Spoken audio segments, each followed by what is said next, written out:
people you hear from, your past is a gift. Now, I've dabbled on this subject before a few times in previous videos, and today I wanted to touch more on it because it is such an important message for you. For me, it's been the be-all and end-all of messages for me.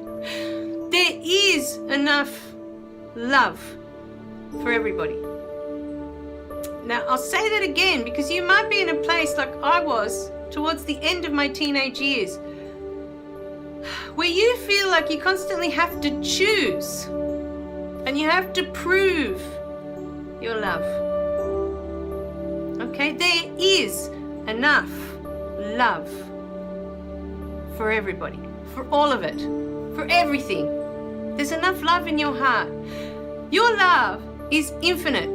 It's endless. There is no beginning to it. There is no end to it. It is infinite. It's huge. It's enormous. It's beyond what can be explained. But now I want to explain something that happened to me.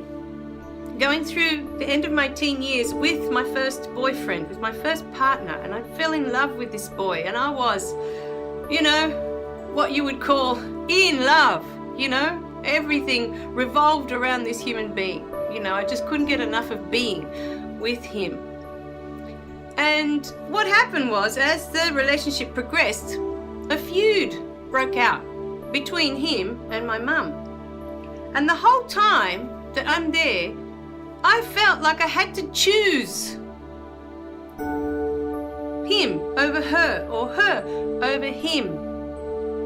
It felt like that the whole time. And now I did share with him, when at the time I didn't have the knowledge that I have now, or the understanding that I have now. And so I shared with him what I went through as a child, when my sister was born, and how I felt that the love that my mum had for my sister was so different to the love that she had for me. And I felt, I shared with him how discarded I felt and how unwanted I felt. And so I think from his point of view, he was trying to protect me from that hurt, from hurting that way anymore. He loved me. I've been so blessed in every relationship I've had that I have been loved. But here's another trick to this one, and that's something I just want to make so clear to you. I've always expected that. I've always expected that my partner would love me because I grew up with it. I watched my dad love my mum. And my dad's really tall and he's really big, right? He's thin, he's tall, he's over-towering because he's, this huge presence when he walks in the room, But he's gentle and he's kind and I've never heard him raise his voice, ever. Not to mum, not to us, ever. And the love that he gave me my whole life. So as a male figure, giving you all this love, making you feel protected, making you feel supported, making you feel seen and heard, and making you feel that you're the most important thing in the world. I just went into life expecting that. I went into the rest of my life expecting that that's what my partner was going to give me, because that's what I'd always had from my dad. So I want you to really think about that today when you keep going from relationship to relationship and you can't seem to find the right one, or the one that treats you the way you deserve to be treated, as a human being. I want you to think about that. What was your relationship like with your dad? And what are your expectations going into relationships?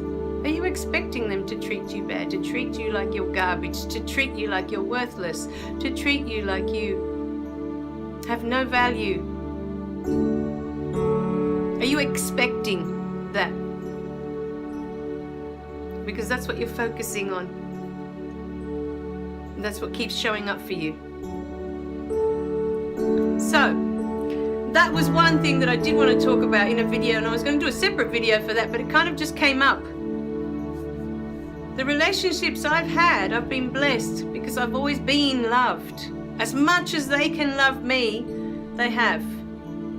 I've only had 2 partners in my life, and they've both been as loving as possible, and they've both given me different gifts.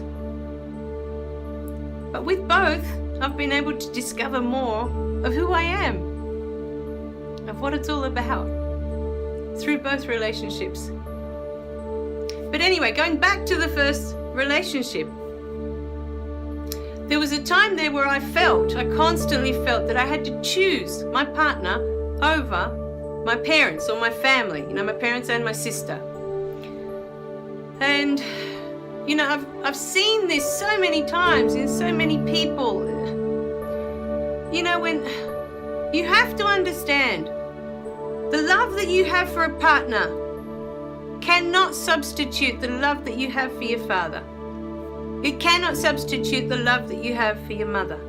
It cannot substitute the love that you have for a sibling or a friend or your dog or your cat or your neighbor or your grandmother. The love that you have for your partner. Let me say that again. This love that you have for your partner, it cannot substitute, it cannot replace the love that you have for your parents, for your siblings, for your friends. You should never feel like you need to choose one over the other. If this is happening, then there's something going on. There's something going on that they are making you choose. Why are they making you choose them over someone else? Say it's your mother, say it's your sister, say it's someone you're really close to. Instead of coming in and all of you sharing that love, making the circle bigger, why does it need to be uniquely shared with just one person? Your love. Why can it only go to one person? Because I remember, and I think I've shared this in a previous video, one of my cousins had her baby and we went to the hospital, and she loves dogs, right? She absolutely adores dogs, and her whole adult life has been dedicated to learning how to train dogs, to learning all about dogs. She just loves them. And for the longest time she would call them her babies, like I have with mine, And I remember this day she'd had her baby, and her mother-in-law walked in and held the baby for the first time and said, "See, isn't this much better than having a dog?" And I just remember sitting there gobsmacked, because of course my cousin's face just dropped, like, excuse me, But I remember just sitting there thinking, why can't she love both? And why can't she love them both with all her heart? Why does one negate the other? Why is one more important than the other?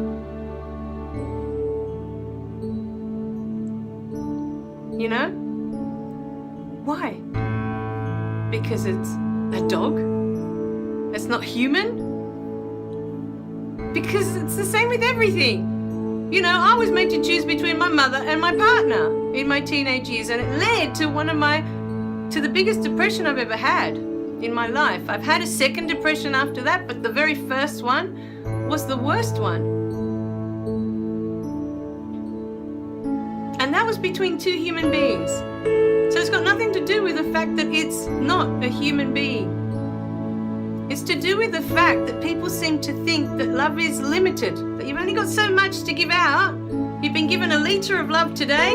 That's all you're allowed to give out, that litre of love. So who are you going to give it to? Because it's going to run out, and then you're not going to have any left. And you don't want to miss out on giving it to the people that are important to you. That's what it feels like. Love is not like that. And the problem is, when you are made to choose between things that you love with all your heart, it creates conflict within you. That's why I say you shouldn't have to choose. You shouldn't be made to choose. And when you do, that's the time to stop and think, why? Why are you making me choose between you and whatever it was? So let's delve into that in the next video. Let's talk about why that dynamic comes up. Right, my darlings? I love you guys. Remember to click like and subscribe below so you don't miss any of the messages, and I'll see you in the next video. Bye!